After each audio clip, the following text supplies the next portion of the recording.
नमस्कार और the deep dive में आपका स्वागत है। आज हम एक ऐसी पहेली पर बात करने वाले हैं जिसने मुझे कुछ समय से उलझा रखा है। देखिए, मैं भगवत गीता पढ़ रहा था, जहां भगवान कृष्ण कहते हैं कि आत्मा अमर है, अविनाशी है। नैनम छिंदंती शस्त्राणी नैनम दहती पावकः। मतलब न इसे हथियार काट सकते हैं, न आग जला सकती है। ये तो यूं समझिए एकदम साफ है। और फिर मैंने गरुड़ पुराण उठाया और वहां का नजारा बिल्कुल ही अलग था। वहां तो मरने के बाद आत्मा को गर्म तेल में तलने, कांटों पर चलाने और न जाने कैसी कैसी भयानक सजाओं का जिक्र है। तो मेरा दिमाग घूम गया। एक तरफ तो आत्मा को कोई छू भी नहीं सकता और दूसरी तरफ उसे इतनी शारीरिक यातनाएं दी जा रही हैं। ये दोनों बातें एक साथ सच कैसे हो सकती हैं? तो इसी गुत्थी को सुलझाने के लिए आज हम कुछ स्रोतों की गहराई में उतरेंगे। हमारे पास इस पर एक ऑनलाइन फोरम की बड़ी दिलचस्प चर्चा है, गरुड़ पुराण से जुड़े कुछ लेख हैं और तिरुमला तिरुपति देवस्थानम का एक प्रकाशन भी है। तो आज की हमारी कोशिश इसी पहेली को सुलझाने की है। तो अब चलिए इस विरोधाभास को थोड़ा और कुरेदते हैं। गीता का पक्ष तो बहुत मजबूत है ना? आत्मा अणु से भी छोटी, शाश्वत और हर तरह के भौतिक नुकसान से परे है। वो बस है, हमेशा से थी और हमेशा रहेगी। लेकिन फिर गरुड़ पुराण में यम के दूत किंकर वो आत्मा को पकड़कर ले जाते हैं और उसे पीड़ा देते हैं। ये तो ऐसा हुआ जैसे कोई कहे कि हवा को रस्सी से नहीं बांध सकते और फिर कोई आकर कहे कि मैंने हवा को कोड़े मारे। बात जमती नहीं। ये उलझन बहुत स्वाभाविक है और मैं कहूंगी कि ये लगभग हर उस व्यक्ति को होती है जो इन दोनों ग्रंथों को पढ़ता है। पर अच्छी बात यह है कि हिंदू दर्शन में इसका एक बहुत स्पष्ट और गहरा जवाब है। अच्छा। हाँ, असल में इन दोनों बातों में कोई विरोधाभास है ही नहीं। बस हमें एक बहुत जरूरी फर्क समझने की जरूरत है। और वो फर्क क्या है? फर्क ये है कि जिसे सजा दी जाती है वो शुद्ध आत्मा नहीं है। गीता जिस आत्मा की बात कर रही है वो वाकई इन सब चीजों से परे है। वो सिर्फ एक साक्षी है, एक दर्शक। जिसे कष्ट होता है वो है लिंग शरीर। लिंग शरीर? हाँ, या जिसे हम सूक्ष्म शरीर भी कहते हैं। सूक्ष्म शरीर? हाँ। ये क्या होता है? क्या ये किसी भूत प्रेत जैसा है? हाँ, ये एक अच्छा सवाल है। इसे समझने के लिए हमें वेदांत के पंचकोश के अवधारणा को देखना होगा। पंचकोश यानी 5 परतें? बिल्कुल।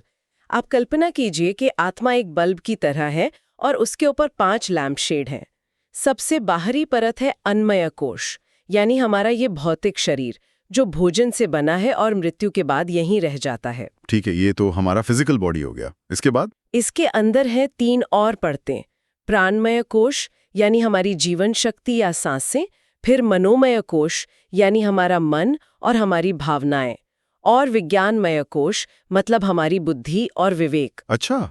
इन्हीं तीनों को मिलाकर बनता है सूक्ष्म शरीर। ओह, तो ये 3 परतें मिलकर बनती है सूक्ष्म शरीर। जी, यही वो हिस्सा है जो हमारी यादें, हमारी आदतें, हमारे संस्कार और हमारे कर्मों का पूरा हिसाब किताब लेकर मृत्यु के बाद आगे की यात्रा पर निकलता है। तो ये जो सूक्ष्म शरीर है, यही वो हिस्सा है जो महसूस करता है दुख, दर्द, सब कुछ। बिल्कुल, क्योंकि इसमें मन और बुद्धि दोनों शामिल हैं, है ना? हाँ, सही बात है। और सबसे अंदर की परत है आनंदमय कोश, जिसे कारण शरीर कहते हैं। शुद्ध आत्मा तो इन 5 परतों से भी अलग है, वो सिर्फ देखती है। इसलिए जब गरुड़ पुराण में गरम तेल में तलने की बात होती है तो वो पीड़ा इस सूक्ष्म शरीर को होती है, उस अविनाशी आत्मा को नहीं। वाह, ये तो पूरी पहेली का सबसे अहम टुकड़ा है। सजा आत्मा को नहीं, सूक्ष्म शरीर को मिलती है। तो ठीक है, मान लिया कि ये सूक्ष्म शरीर ही यात्रा करता है, तो मौत के ठीक बाद होता क्या है? क्या ये शरीर सीधे यमलोक पहुंच जाता है? नहीं, यात्रा तुरंत शुरू नहीं होती। हमारे स्रोत, खासकर गरुड़ पुराण, बताते हैं कि मृत्यु के बाद पहले 13 दिन बहुत महत्वपूर्ण होते हैं। 13 दिन तक? हाँ, इस दौरान वो सूक्ष्म शरीर अपने घर और परिवार के आसपास ही भटकता रहता है। वो एक अजीब स्थिति में होता है। वो सबको देख सकता है, सुन सकता है, पर किसी से बात नहीं कर सकता। कोई उसे देख नहीं सकता। ये तो बहुत ही पीड़ादायक स्थिति लगती है। बहुत ज्यादा। वो भ्रमित होता है। उसे यकीन ही नहीं होता कि उसने अपना शरीर छोड़ दिया है। वो अपने परिवार वालों को रोता बिलखता देखकर दुखी होता है। सांसारिक मोह और इच्छाएं उसे अभी भी घेरे रहती हैं। वो अपने जीवन में किए गए अच्छे बुरे कामों को याद करता है।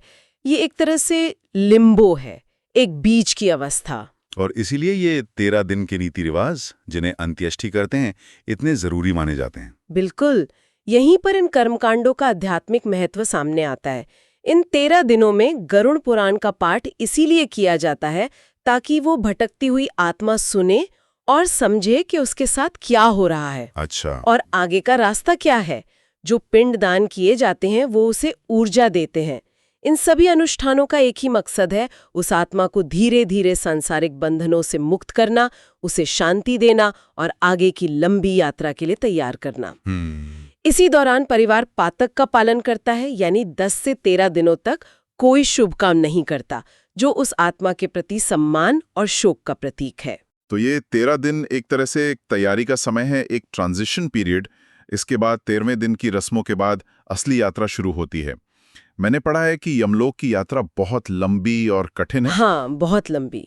स्रोतों में इसकी दूरी 86,000 योजन बताई गई है। 86,000 योजन? जी, अगर हम एक योजन को लगभग 8 मील या 13 किलोमीटर माने तो ये तो 10 लाख किलोमीटर से भी ज्यादा की दूरी बनती है। अरे बाप रे। और इस यात्रा को पूरा करने में 348 दिन लगते हैं, जो पृथ्वी के 1 साल के बहुत करीब है। और इस यात्रा के लिए एक खास शरीर मिलता है ना, पिंड देह। सही कहा।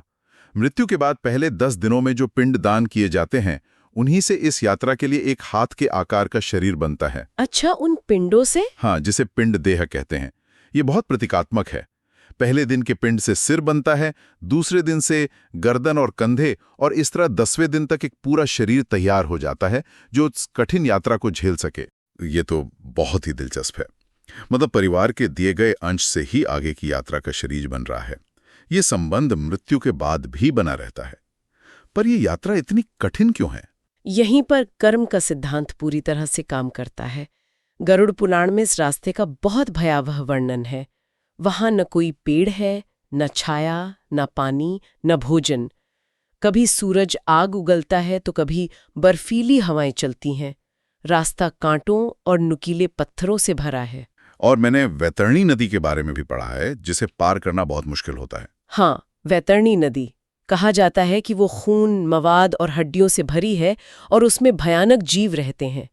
ये असल में व्यक्ति के पापों का ही एक मूर्तिमान रूप है। अच्छा। जिसने जीवन में अच्छे कर्म किए हैं, जैसे दान पुण्य किया है, उसके लिए शायद नाव मिल जाए या यात्रा आसान हो जाए, लेकिन एक पापी आत्मा के लिए इसे पार करना नरक भोगने जैसा है। इस पूरी यात्रा के दौरान आत्मा को 16 शहरों से गुजरना पड़ता है और अंत में वो यम के निवास, जिसे बहुभीति कहा जाता है, पहुंचती है। और इस 348 दिन की यात्रा में उसे ऊर्जा कहाँ से मिलती है? वो ऊर्जा बेटे द्वारा हर महीने किए जाने वाले मासिक श्राद्ध और पिंड दान से मिलती है। ये दिखाता है कि हिंदू दर्शन में पारिवारिक कर्तव्य कितने गहरे हैं। मतलब जीवित लोगों के कर्म मृत लोगों की यात्रा को प्रभावित कर सकते हैं। बिल्कुल। आपने कर्म की बात की। गरुड़ पुराण में तो कर्मों और उनके नतीजों की बड़ी लंबी और विस्तृत लिस्ट है। कुछ उदाहरण तो बड़े ही अजीब और सटीक लगते हैं। हाँ, वो कर्म और उसके फल के बीच के सीधे संबंध को दर्शाते हैं। ये सिर्फ सजा नहीं है, बल्कि एक तरह का प्राकृतिक संतुलन है। जैसे एक स्रोत में लिखा है कि जो ब्राह्मण की हत्या करता है वो अगले जन्म में क्षय रोग से पीड़ित चांडाल के रूप में जन्म लेता है, या जो अनाज चुराता है वो चूहा बनता है, जो इत्र जैसी सुगंधित चीजें चुराता है वो छछूंदर बनता है। और एक उदाहरण है कि जो स्त्री अपने सास ससुर का अपमान करती है वो अगले जन्म में जूं के रूप में जन्म लेती है। ये सुनने में अजीब लग सकता है, लेकिन इसके पीछे गहरा प्रतीक है। प्रतीक? हाँ, इसे सीधे सीधे नहीं लेना चाहिए। जूं क्या करती है, वो किसी और के सिर पर रहकर उसी का खून चूसकर उसे कष्ट देकर जीती है ना? बात है। तो ये सजा कर्म के स्वभाव को ही दर्शाती है। जिसने परिवार में कलह पैदा की वो एक परजीवी की तरह था, इसलिए उसे वैसा ही जन्म मिला। चूहा अनाज चुराकर बिल में जमा करता है तो भोजन चुराने वाले की चेतना वैसी ही हो जाती है। ये सब सांकेतिक है जो हमें कर्म के मनोविज्ञान को समझाता है। और ये जन्म मृत्यु का चक्कर कितना बड़ा है? मैंने 84 लाख योनियों के बारे में सुना है। हाँ, हिंदू धर्म में 84 लाख योनियों यानी जीवन के रूपों की बात की गई है। इन्हें मोटे तौर पर 4 श्रेणियों में बांटा गया है। अंडज, जो अंडे से पैदा होते हैं, जैसे पक्षी, सांप, स्वेदज जो पसीने या नमी से पैदा होते हैं जैसे जूं, खटमल, उद्भिज जो धरती से उगते हैं जैसे पेड़ पौधे, और जरायुज जो गर्भ से जन्म लेते हैं जैसे इंसान और दूसरे स्तनधारी जानवर। और इन सब में इंसान का जन्म सबसे दुर्लभ माना जाता है। अत्यंत दुर्लभ। इसे एक महान अवसर माना जाता है क्योंकि ऐसा माना जाता है कि केवल मनुष्य योनि में ही विवेक और बुद्धि का वो स्तर होता है जिससे व्यक्ति सही और गलत का चुनाव करके ऐसे कर्म कर सकता है जो उसे इस पूरे जन्म मृत्यु के चक्कर से बाहर निकाल दें, यानी उसे मोक्ष दिला दे। हाँ, मोक्ष। इसीलिए मानव जीवन को व्यर्थ न करने पर इतना जोर दिया गया है। मतलब 84 लाख मौकों में से एक मौका है इंसान बनने का, ताकि इस पूरे चक्कर से बाहर निकला जा सके। तो जहां से हमने शुरू किया था उस सवाल पर वापस आते हैं। भगवद गीता और गरुड़ पुराण। हाँ। अब ये विरोधाभास नहीं बल्कि एक ही कहानी के दो अलग अलग पहलू लगते हैं। गीता आत्मा के असली शुद्ध और शाश्वत स्वरूप की बात करती है जो हर चीज से परे हैं, और गरुड़ पुराण उस आत्मा के सांसारिक पहलू यानी सूक्ष्म शरीर की यात्रा का वर्णन करता है जो कर्मों के बोझ से लदा हुआ है। गरुड़ पुराण अपने भयानक विवरणों के बावजूद किसी को डराने के लिए नहीं लिखा गया है। तो फिर इसका उद्देश्य क्या है? इसका असली उद्देश्य एक नैतिक और धार्मिक जीवन जीने के लिए एक मार्गदर्शक बनना है। यह हमें हमारे कर्मों के संभावित परिणामों के बारे में चेतावनी देता है ताकि हम अपना जीवन सावधानी और अच्छाई से जिएं। और साथ ही ये शोक में डूबे परिवार को एक तरह की सांत्वना भी देता है। उन्हें ये विश्वास दिलाता है कि उनके द्वारा किए गए अनुष्ठान व्यर्थ नहीं जा रहे हैं, बल्कि वो अपने प्रियजन की मुश्किल यात्रा में उनकी मदद कर रहे हैं। ये एक बहुत ही गहरा मनोवैज्ञानिक और आध्यात्मिक ढांचा है। बिल्कुल, ये जीवन और मृत्यु को एक बड़े चक्र के हिस्से के रूप में देखता है, जहाँ कुछ भी खत्म नहीं होता, बस रूप बदलता है और हर क्रिया का एक परिणाम होता है, चाहे इस जीवन में या अगले में।